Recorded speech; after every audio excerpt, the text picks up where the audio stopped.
clarity. Every advisor wants it so their investors and their clients can feel a little more secure.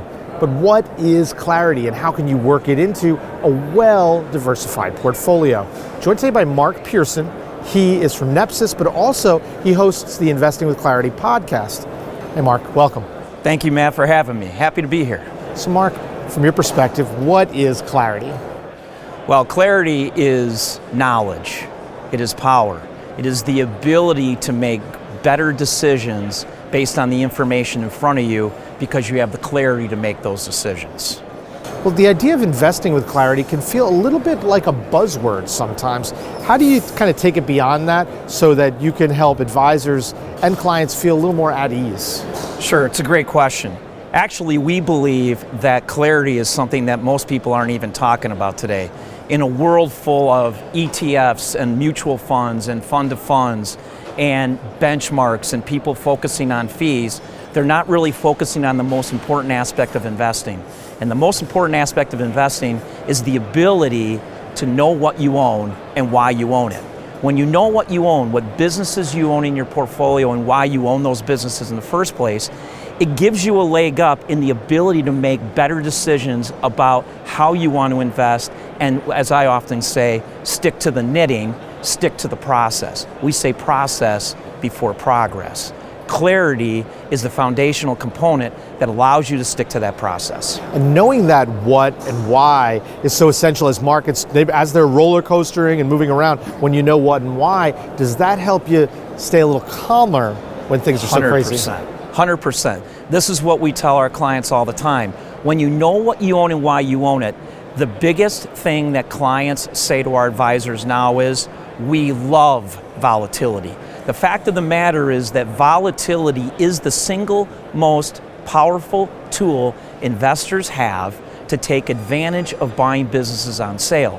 When you have clarity and you know what businesses you own, you have the ability to make better decisions that when the stocks go down 30, 40, 50%, like a lot of them are right now, it gives you the confidence to continue to invest in those great businesses over time. That is the power of investing with clarity. As human beings, it's so hard to invest with clarity and to have that clarity because we are reticent for uncertainty. We don't like when things are scary to us. Right. But how come you can take that notion of things are better when they're on sale when you're at the supermarket, then you can take that notion of things are better on sale when it's markets going like this? Well, there's been lots of studies done about when investors are losing money, they feel a lot more pain than euphoria they feel when they're making money. What we tell clients is, you don't make any money or lose any money until you sell that business. So the reality is, like a business owner sticking to his business plan, investors need to stick to their investment plan. And when you can take a company that's down 30, 40, 50%, but they're great businesses to own long term, that gives you great confidence. Because the fact of the matter is, if you're not a long-term investor, you shouldn't be investing in the markets and in companies anyways. Most investors, as you know, Matt, own a lot of ETFs. They own a lot of mutual funds. They don't have the ability to understand what they really own in those portfolios. So it leads to over-diversification, it leads to a lack of clarity, and therefore the statistics unequivocally bear it out.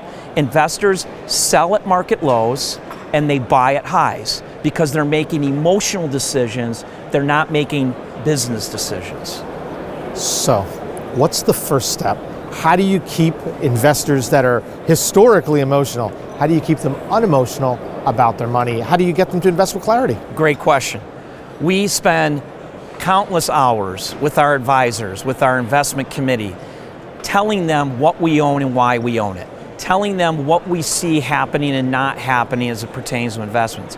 We call our advisors more like guides.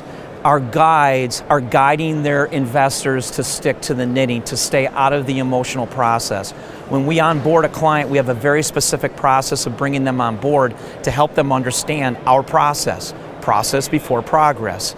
And as they work with the client and the client sees the uncertainty happening around them, they don't view it as uncertainty, they view it as opportunity to take advantage of buying great businesses on sale.